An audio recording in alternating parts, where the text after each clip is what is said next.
There are lots of reasons why someone might be a bad romantic match for you, but some types of people have a special risk of trapping you in a state of involuntary romantic obsession. These people behave in a way that can lead you into an altered mental state, a state of limerence, where you essentially become addicted to them. In this video, we'll go through 10 of the most risky types of people to become limerent for, based on the experiences that have been shared over on livingwithlirants.com. So these types either make it very difficult for you to form a healthy bond or to detach if you decide you want to escape their lure.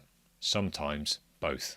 Hi, my name is Tom Bellamy. I'm a neuroscientist and writer, and I blog all about limerence at livingwithlirants.com.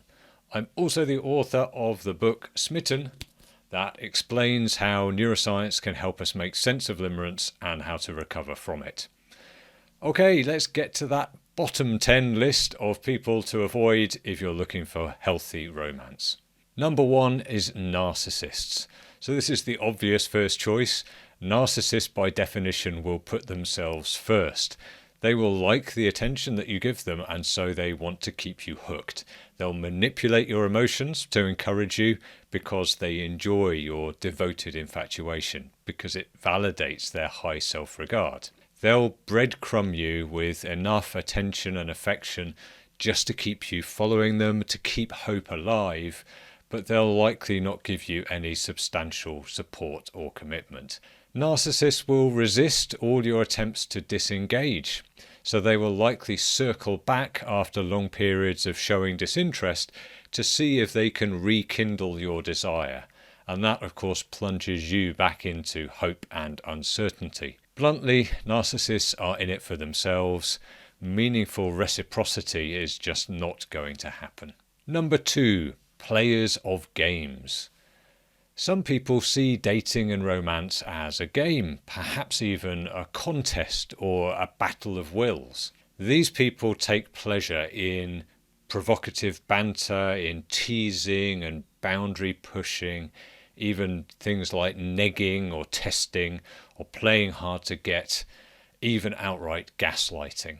Trying to bond with these sorts of people will be maddening. So people who hide their true intentions or beliefs behind layers of artifice and games are difficult to know. Sometimes they don't even really know themselves. Now, you may enjoy the thrill of emotional jousting early on, but you're likely to discover in time that there's nothing substantial behind it. The game doesn't end. At no point do they lay down their mask and show you who they really are. Now, for a limerent, that means becoming caught in a cycle of hope and uncertainty that transforms the thrills and fun of early limerence into compulsions and cravings and person addiction. Okay, type number 3 are the flirts. Now, sometimes flirting is innocent, but more often it's a way of trying to establish romantic interest while retaining some plausible deniability. For limerents who are not used to being flirted with, it can be intoxicating, but it's important to pay close attention to whether they are flirting with you because they're especially attracted to you, as we all want to believe, or if they actually flirt with everyone. So the top of the list for dodgy flirts are those who are so indiscriminate that they'll flirt with everyone, even people with a different sexual orientation. So apparently this is a thing that gay men have to become attuned to, the straight flirt, who obviously has no real interest in starting a romantic or sexual relationship, but enjoys flirting so much that they'll try it out on anyone. Another big red flag is someone who flirts with other people right in front of you, say flirting with the waitress when you're out on a date. Flirts that determined are either utterly heedless or they are trying to provoke jealousy from you. Now, neither of those is a promising sign for future harmony if you're looking to form a special bond. Okay, group number 4 are secretive people. Now, privacy is good, and many people are naturally cautious about sharing intimate thoughts and feelings. That's not a red flag in itself. We all have aspects of our lives that we want to keep hidden. But people who are secretive about everything, who won't give a straight answer to simple questions, and who have mysterious periods of unavailability, are likely to drive you mad with doubt and insecurity. Now, a good indicator for excessive secrecy is the attitude of this person to phone etiquette. Now, nobody likes a snoop, obviously, but if your potential paramour considers someone else touching their phone as tantamount to a criminal violation, then watch out. That little oblong is likely to be a portal into a private life that they want to exclude you from. And an air of mystery like that can be alluring at first, but it can also trap you in a holding pattern of wondering and waiting. Okay, group number 5 are indecisive people. Hope and uncertainty are what keep the limerent fires burning, and nothing creates uncertainty like mixed messages.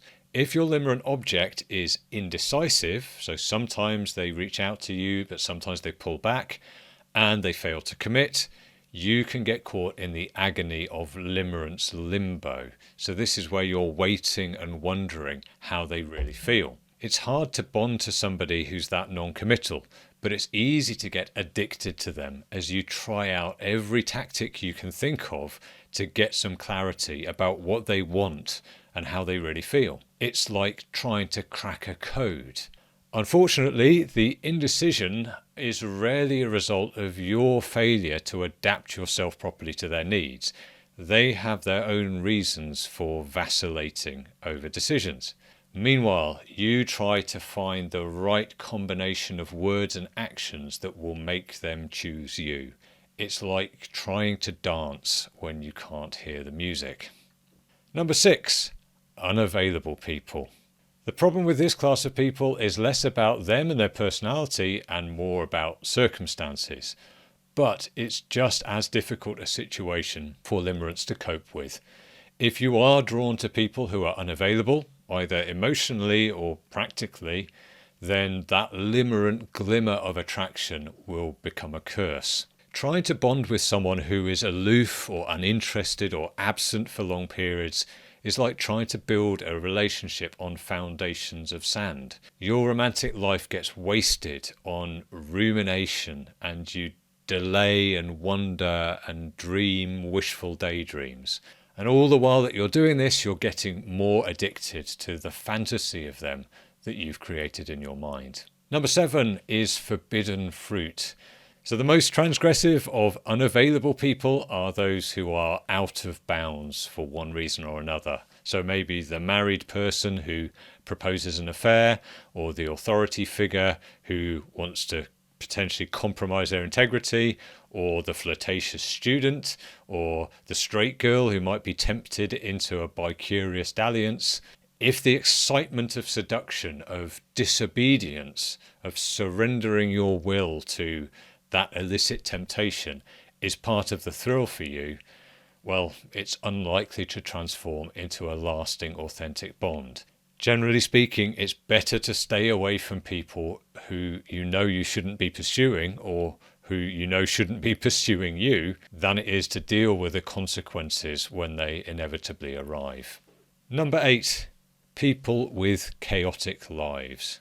Some people need saving, and some people feel an overwhelming desire to save them. Seeing someone lost or damaged by fate or struggling to cope with life can trigger a powerful limerent response. There's nothing so alluring as a damaged soul you're sure you can fix. Sometimes you might even succeed, and that's why the rescue fantasy is so powerful. More commonly, though, you get caught up in the whirlwind of their chaotic life. Somehow, no matter how hard you try, order never comes. Life doesn't calm down. Despite the restorative power of your love, you can't save them. You can't get them back on track. One of the commenters on the Living with Limerence site once summed this up very neatly by saying it's like trying to rescue someone who's stuck at the bottom of a well by climbing down to them. Yes, they now have company in the cold, watery depths, but neither of you are getting out in a hurry. Number 9 is limerent sensors. So this class needs more explanation. Limerent sensors are people who delight in being the object of someone else's infatuation. They like to be a limerent object, and they're very good at picking up on the cues that someone is becoming limerent for them. And they respond to those cues by being receptive. They instinctively respond positively to those signs of romantic interest because the feeling that they've inspired love in someone else is intoxicating for them. So just as their presence is intoxicating for the limerent, the adoration of the limerent is intoxicating for them. Being an object of infatuation lights them up, and the limerent often, understandably, mistakes this for reciprocation. So both parties are unconsciously drawing an emotional high from the other, and that inevitably leads to reinforcement of the limerence. So this is an awful trap for both the limerent and the censor, because they're both just running on instincts to try and deepen the intimacy, but for contrary reasons. So the limerent wants the warm glow of reciprocation, and the censor just wants the warm glow of adoration. And eventually the mismatched desires will become clear, and that often results in some bitterness and claims from the limerent of being led on and claims from the censor of being misunderstood. So it's an example of how running on our unexamined instincts can lead to destructive collisions. Okay, number 10, dark empaths. I've saved the very worst for last. Even worse than the people that are just highly attuned to sensing limerent interest are the personality disordered dark empaths, who can understand and manipulate other people's emotions while feeling nothing themselves. So like sociopaths, they don't care about other people's feelings and emotions, but unlike sociopaths, they can exploit them. So they don't mirror other people's emotions, they just monitor them. Now, dark empaths would also have no compunction about hurting you once they'd got what they wanted. Becoming limerent for such a person gifts them the power to play with your fate for their own ends.